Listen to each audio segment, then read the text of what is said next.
नमस्कार। आज हम लोग जल के बारे में अध्ययन करेंगे। देखिए, जल हमारे जीवन के लिए बहुत ही उपयोगी है। जल के बिना हमारा जीवन संभव नहीं। जैसे हम पढ़ते हैं कि चंद्रमा पर जीवन क्यों नहीं है, या तमाम जितने भी ग्रह हैं यानी पृथ्वी को छोड़ करके जो हमारे पूरे मतलब सूर्य के चारों तरफ चक्कर लगाने वाले पिंड हैं, जो 8 ग्रह हैं, तो केवल पृथ्वी पर ही जीवन है। किस लिए जीवन है? कि यहाँ वायु और जल है। तो जल हमारे लिए बहुत ही आवश्यक है। और जल के बारे में हम लोग अध्ययन करेंगे कि हमारे पृथ्वी पर कितने % जल पाया जाता है, हमारे शरीर में कितने % जल पाया जाता है, और जल के क्या गुण होते हैं, उनकी विशेषताएं क्या होती हैं, जल कितने प्रकार के होते हैं। इससे बहुत सारे क्वेश्चन आते हैं। विशेषकर आप स्टूडेंटों से कहना चाहेंगे कि जो हम दैनिक जीवन में अपने प्रयोग करते हैं, चाहे जल हो, चाहे हवा हो, चाहे खाने पीने के स्वास्थ्य संबंधी सामग्री हो, तो उसके बारे में जानकारी लेना बहुत ही ज़रूरी है। हमारे दैनिक जीवन के लिए बहुत ही उपयोगी है। इससे क्या नुकसान है, क्या फ़ायदा है। आप समझते हैं कि जल जो होता है उससे लगभग हमारे शरीर में, अगर शुद्ध जल हम नहीं ले रहे हैं, तो उससे लगभग 70 से 80% बीमारियाँ जो है अशुद्ध जल के पीने से होती हैं। तमाम बीमारियाँ होती हैं, पेट की बीमारियों से तमाम बीमारियाँ ही उत्पन्न होती हैं। तो इस तरीके से हम देखें कि जल जो होता है उसका रासायनिक सूत्र होता है H2O, अर्थात कि 2 भाग जो हाइड्रोजन और 1 भाग जो है ऑक्सीजन होता है। यानी परमाणु 2 भाग हाइड्रोजन और 1 परमाणु जो है ऑक्सीजन के मिल करके एक यौगिक बनाता है, जिसको यौगिक यानी ये कार्बनिक यौगिक होता है, जिसमें कार्बन की मात्रा नहीं होती, जिसका सूत्र होता है H2O। और पृथ्वी पर लगभग 70 से 71% भाग जो है क्या पाया जाता है? जल पाया जाता है। जो नहीं कहते हैं 3 भाग समुद्र है और 1 भाग जो है स्थल है। तो इस तरीके से जो है उसमें भी आप देखेंगे जो हमारा जल है उसमें लगभग 97% जल होता है क्या? खारा होता है। केवल 3% जल जो होता है वह जो है हमारे पीने योग्य होता है, जिसमें 0.6% जल ही हम अपने पीने योग्य के लिए ही लेते हैं। बाकी जल जो है जैसे तमाम बर्फ़, ग्लेशियर वगैरह में जमे होते हैं, तो इतनी मात्रा जल की होती है। फिर भी कहीं आप देखते हैं कि जल के अभाव में लोग जो है रहते हैं। ऐसे क्लाइमेट होते हैं, ऐसे वहाँ के मौसम, मतलब रेगिस्तान वगैरह देख लें, या जगह जगह जो है हमको शुद्ध जल पीने के लिए नहीं मिलता है। जल तो है लेकिन वह जल जो है खारा जल है। तो इस तरीके से जल के बारे में देखते हैं हम लोग कि जो जल क्या है? सार्वत्रिक विलायक, यानी सभी चीज़ को अपने अंदर घोल लेता है। और यही जल एक ऐसा पदार्थ है, जिसे पदार्थ किसे कहते हैं? पदार्थ उसे कहते हैं जो वस्तु जगह घेरती है और जिसमें भार होता है, उसे हम पदार्थ कहते हैं। पदार्थ में मतलब ये जल ही है कि जो तीनों अवस्थाओं में पाया जाता है, ठोस, द्रव और गैस।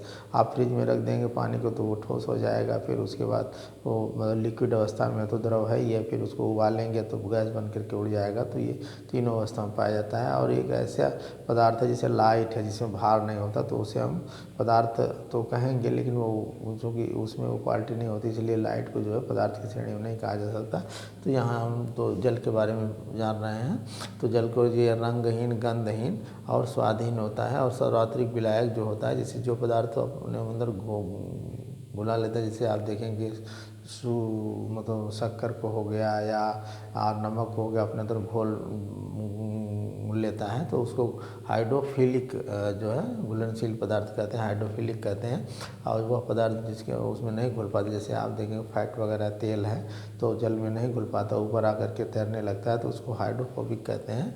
तो इस तरीके से जल ये रंगहीन होता है, गंधहीन, स्वादहीन और पारदर्शी होता है। लेकिन सूर्य के प्रकाश के कारण वह जल जो समुद्रों का जल होता है या कहीं भी वो नीला दिखाई देता है, तो विद्युत का सुचालक होता है। या इसका pH मान 7 होता है। pH मान जो होता है, जैसे अम्लीय और क्षारीय के आधार पर आप याद करेंगे कि जिसका pH मान 7 से कम होता है वह अम्लीय होता है, जिसका pH मान 7 से अधिक होता है वह क्षारीय होता है। लेकिन जल जो होता है, जो मतलब शुद्ध जल होता है, उसका pH मान जो है 7 होता है। और अगर आप देखेंगे जिस जल में pH आयन अधिक होगा, उसका pH मान कम होगा, अर्थात जब pH मान कम होगा तो वह अम्लीय होगा। तो इस तरीके से अब आप देख लेंगे कि ऐसा क्वथनांक का मतलब कि उबलने के लिए उसको 100 डिग्री सेंटीग्रेड टेम्परेचर की आवश्यकता पड़ती है, और उसको जमने के लिए मतलब 0 डिग्री सेंटीग्रेड की आवश्यकता पड़ती है। कहीं कहीं आप देखेंगे जो पहाड़ी मतलब बर्फीले एरिया हैं, जैसे आपके मासूरी हो गए, या आप विदेशों में आप देखेंगे रूस हो गया, जर्मनी वर्मनी हो गया, नहीं तमाम देश हैं। अपने इंडिया में भी जो जम्मू कश्मीर वगैरह हो गया, लद्दाख हो गया, तो माइनस में टेम्परेचर है, तो वहाँ हर समय बर्फ़ जमी रहती है। अच्छा, जल जो है नवीकरणीय मतलब कि और वैकल्पिक और असीमित ऊर्जा का स्रोत है। आप पढ़ाए थे कि जो बिजली उत्पन्न होती है मतलब जल जो है कि द्वारा प्रेशर से जल गिरता है और उसमें टरबाइन मशीन होती है जो घूमती है, फिर उसमें मोटर लगा दिया जाता है और मोटर जब चलता है तो वह मोटर जो है बिजली उत्पन्न करता है, और जिस बिजली से तमाम मशीनें, कल कारखाने, तमाम जो है फैक्ट्रियों में उपयोग किया जाता है। तो इस तरीके से जो जल है वह नवीकरणीय ऊर्जा का स्रोत भी कहा जा सकता है। यानी कहते हैं कि जल के बिना हम 3 दिन तक, यानी ये तो कहा गया है कि भोजन के बिना जो है हम रह सकते हैं, लेकिन जल के बिना हम 3 दिन से ज़्यादा नहीं रह सकते। 3 दिन तक तो किसी तरीके से रह लेंगे, लेकिन 3 दिन के बाद जो है हमारे शरीर में जो 70% जल होता है हमारे शरीर में, वह जो है 3 दिन तक जीवित नहीं रह सकते। तो इस तरीके से जल के बारे में अब हम जल के प्रकार को हम जानेंगे। जल कितने प्रकार के होते हैं? वैसे तो आप देखेंगे जल के कई प्रकार के होते हैं, शुद्ध जल, अशुद्ध जल, खारा जल, मीठा जल ना, और एक तरीके से ठोस, द्रव, गैस पदार्थ का भी एक जल होता है ना।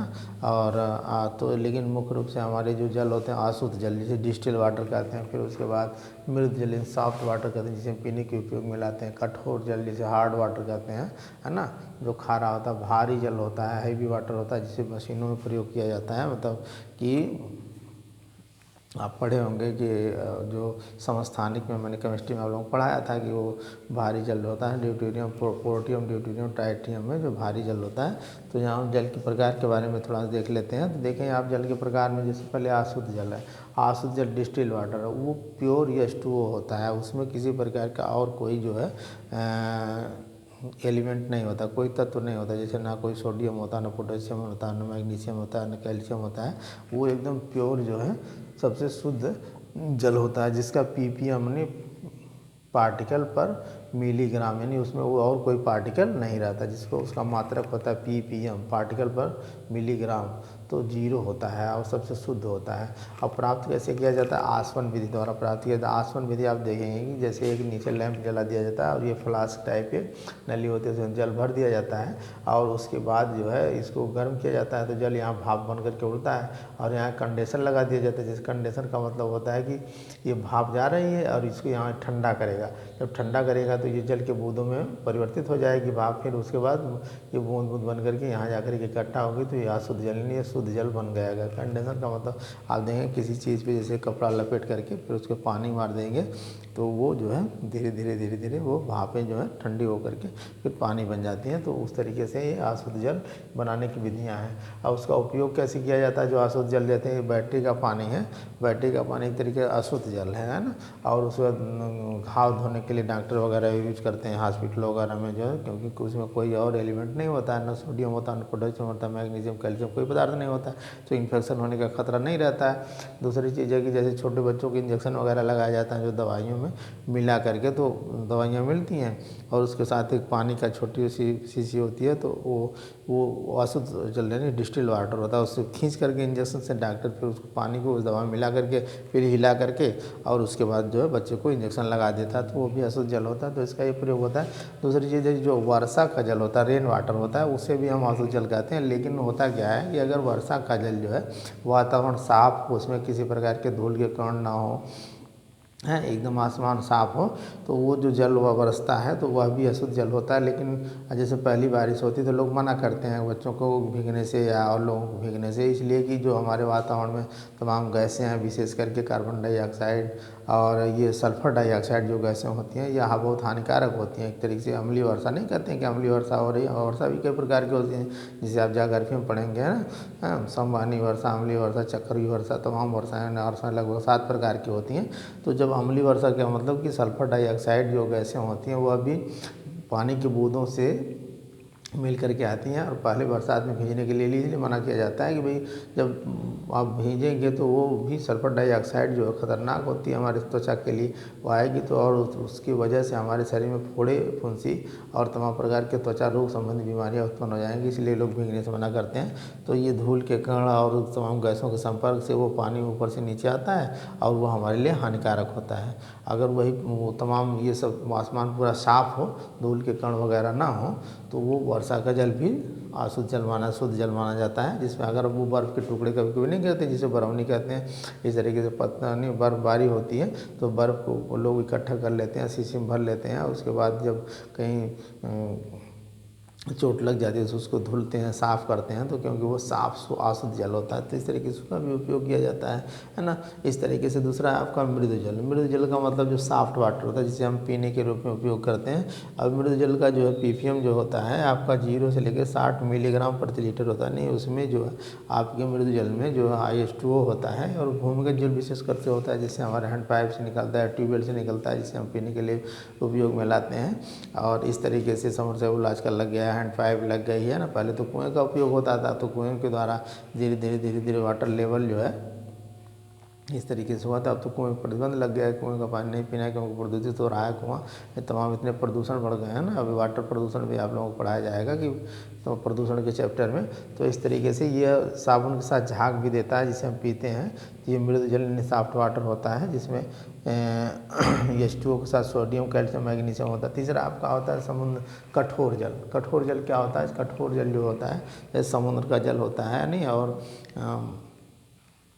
पहाड़ी क्षेत्रों में जो पहाड़ को खोद करके जल निकाला जाता है वह भी केवल कपड़े वपड़े धोने के उपयोग में लाता है। वो कपड़े धोने का मतलब वो भी जो है एक तरीके से बर्तन वर्तन धोने, क्योंकि वो झाग नहीं देता, साबुन के साथ वह झाग नहीं देता। उसमें क्या होता है कठोरता भी दो प्रकार के, अस्थायी कठोरता और अस्थायी कठोरता। तो उसको दूर भी लोग कर लेते हैं। कैसे दूर करते हैं? जैसे जिसमें बाइकार्बोनेट मिला होता है अस्थायी कठोरता होती है, जिसमें सल्फोनाइड और सल्फेट मिला होता है वो अस्थायी कठोरता होती है। तो अस्थायी कठोरता को कैसे दूर किया जाता है? पहली बात तो उसको उबाल दिया जाता है। अगर उबाल देंगे तो उसके बाइकार्बोनेट जो है ऊपर जो है एक सफ़ेद देखेंगे आप परत टाइप जम जाती हैं ऊपर, तो उसको फिर छान करके बाहर कर लेते हैं, नीचे का जल साफ़ हो जाता है, तो उसको लोग जो है शुद्ध मान लेते हैं और उसका उपयोग कर लेते हैं। दूसरी चीज़ ये होती है कि जो एक क्लर्क विधि होती है, क्लर्क विधि में उसको बुझा हुआ चूना उसमें मिला देते हैं, बुझा हुआ चूना भी मिला देंगे तो वह जो है उसकी अस्थायी कठोरता दूर हो जाएगी। और अस्थायी कठोरता ज़्यादा देर तक नहीं रहती, वह धीरे धीरे जो समाप्त हो जाती है। और तीसरी बात है कि अस्थायी कठोरता में क्लोराइड और सल्फेट होता है। क्लोराइड और सल्फेट को कैसे दूर किया जा सकता है? इसको ये पंप्यूटिक विधि द्वारा जिसमें जियोलाइट मिला दिया जाता है, Al2Si2 ये TH2O मिला करके, जियोलाइट मिला करके अस्थायी कठोरता नहीं क्लोराइड और सल्फेट को साफ़ कर देता है, तो वो जो है जल साफ़ हो जाता है। दूसरी चीज़ कि अस्थायी और अस्थायी कठोरता को दूर करने के लिए सोडियम कार्बोनेट को मिला करके जो है दोनों को दूर किया जा सकता है, अस्थायी और अस्थायी कठोरता। अच्छा, कठोरता जो होती है मतलब कि उसका मात्रक, जैसे अब कहें कि जल का मात्रक क्या होता है, भाई किसी चीज़ का भी मात्रक यूनिट होती है, हम कैसे उसको नापते हैं कि इसमें कितने शुद्ध % ये शुद्ध है, कितने % अशुद्ध है। नहीं, सब चीज़ का एक मानक होता है ना, उसको माप होता है ना,